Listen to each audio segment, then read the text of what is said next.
Sejam bem-vindos ao canal Historicamente. Vamos falar hoje do presidente Getúlio Vargas.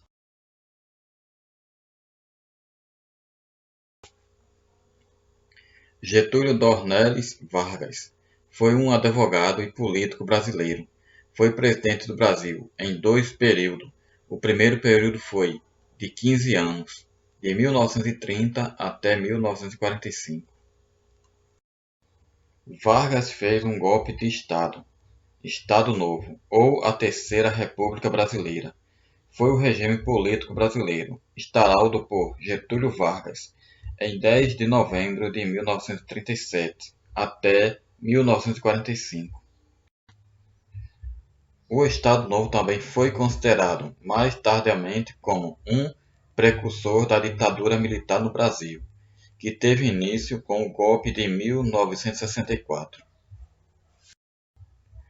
Apesar de existirem várias diferenças entre os dois regimes,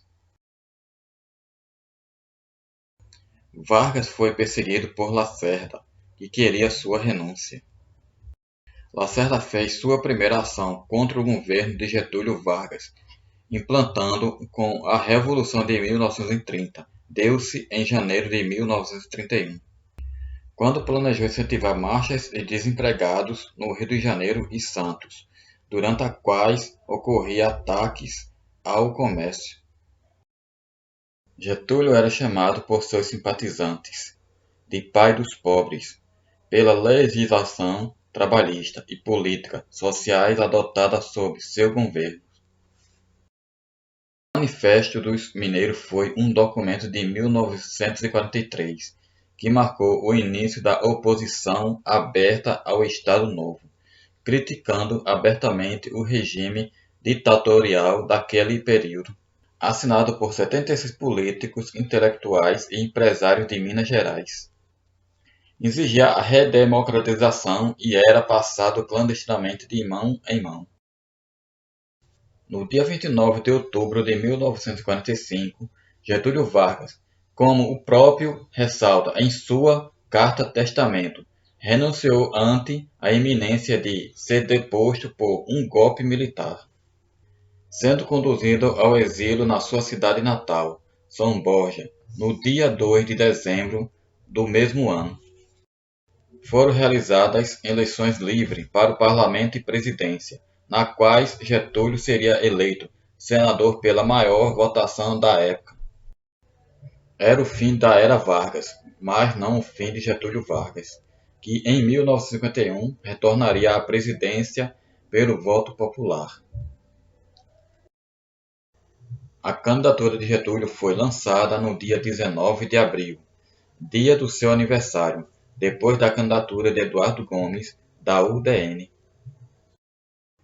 Getúlio disse naquela data: "Se meu sacrifício for para o bem do Brasil, levai-vos convosco", em uma proclamação em Porto Alegre, em 9 de agosto de 1950.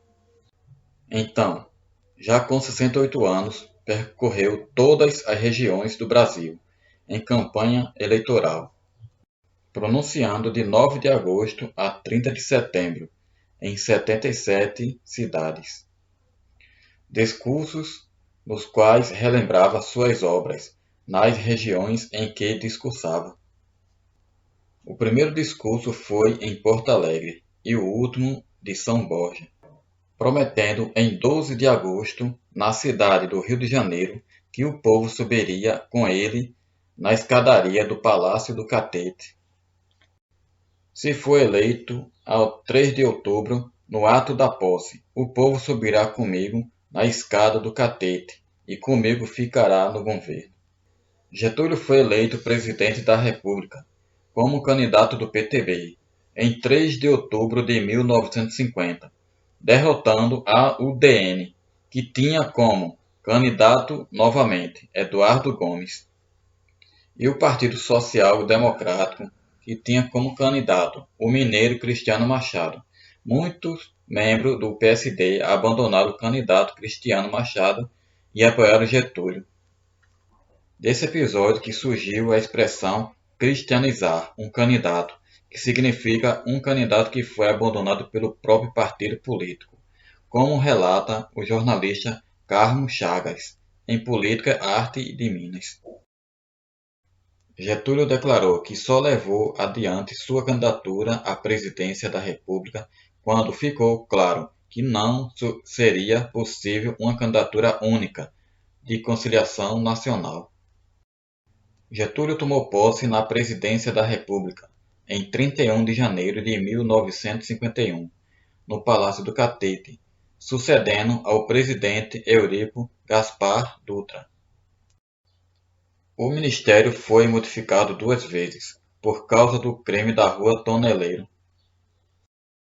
Getúlio foi pressionado pela imprensa e por militares a renunciar ou, ao menos, licenciar-se da presidência. Getúlio Vargas cometeu suicídio em 24 de agosto de 1954, no Palácio do Catete. 3 anos depois da posse, uma grave crise política agitava o país. Todos ansiavam por uma solução honrosa que trouxesse também tranquilidade à nação. Tudo parecia caminhar para esse fim. Depois de 64 horas de inquietação, a cidade já repousava cheia de esperanças, certa de que os problemas e os desentendimentos houvessem sido superados, quando uma notícia dramática emocionou mesmo os corações mais frios.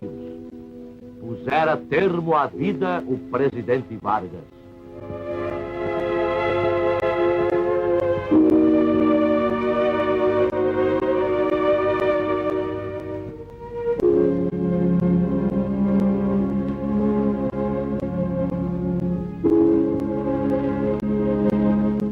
Carregado por parentes, amigos e pessoas do povo que disputavam essa honra, os restos mortais de Getúlio Vargas foram conduzidos para o aeroporto Santos Dumont, de onde seguiria para São Borja em sua derradeira viagem. O cortejo fúnebre avançava lentamente. Pelo acompanhamento, pelo vulto e pela emoção, constituiu acontecimento único na história do país. Em todo o trajeto, dezenas de milhares de pessoas choraram no último adeus àquele que simboliza uma fase de nossa vida social e política.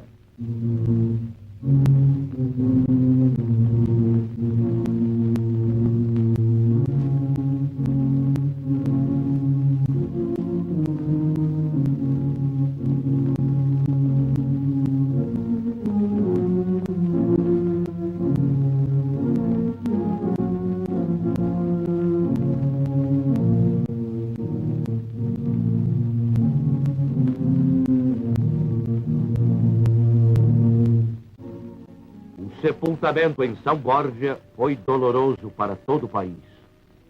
Getúlio Vargas morreu sacrificado pelos interesses internacionais contrários à emancipação econômica do Brasil e por grupos nacionais revoltados com o regime de justiça social por ele instituído para amparar os pobres e humildes. Jango jurou continuar a sua obra. Esse foi Getúlio Vargas. Fico por aqui e até a próxima.